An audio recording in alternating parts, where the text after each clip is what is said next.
Hello everyone, hello, good morning. Welcome to our second lesson of our course, Philosophy and Education.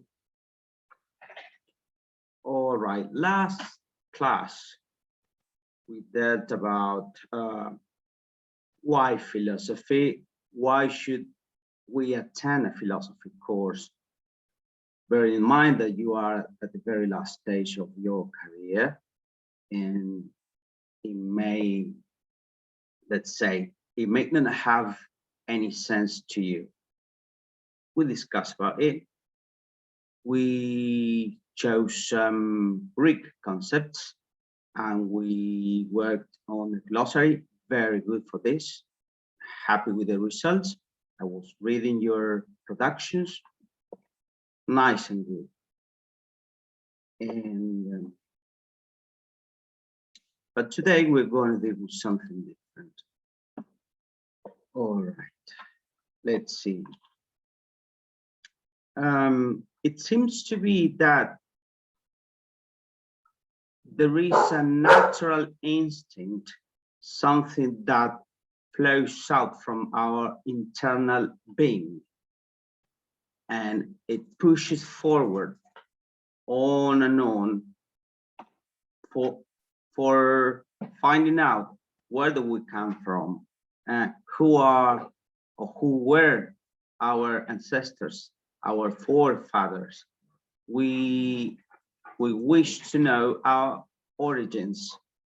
And the Oracle of Delphi preaches, know yourself, gnosis autos.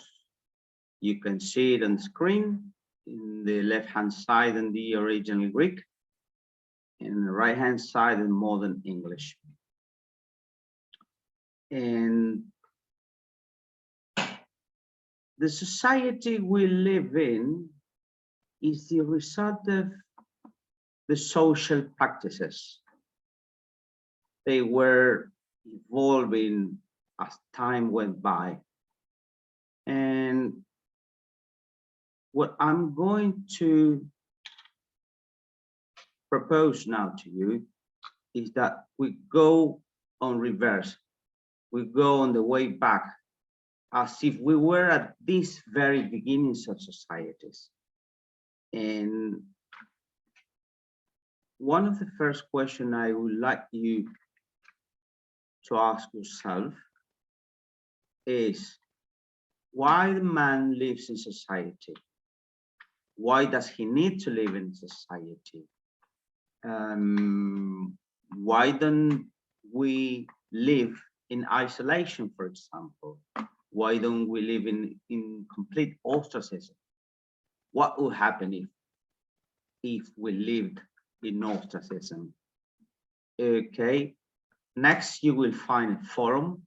Please drop your opinions, your point of view, because this is what we're going to talk about today in the book of The Politics by Aristotle. See you in the next tape. Bye.